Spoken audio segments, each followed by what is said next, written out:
1947 में दिल्ली से लाहौर आने वाली एक ट्रेन पर जब हल्ला बोला गया तो मेरे चचाजाद भाई 5 साला अमजद अली ट्रेन से उतर नहीं पाए और उनका पूरा खानदान लोगों की चीखों और दुहाइयों के बीच उनसे बिछड़ गया।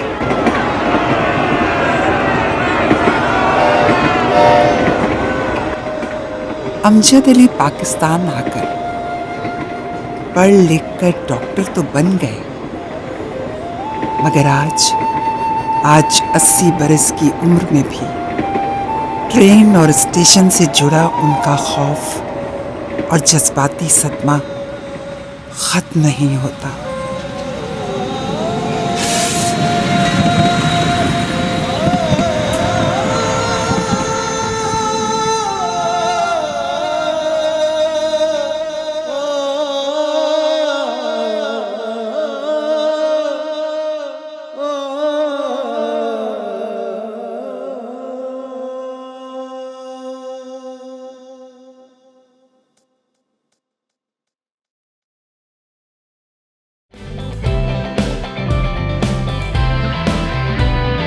जब सरज़मीं ने पुकारा, सोचा न हमने दोबारा।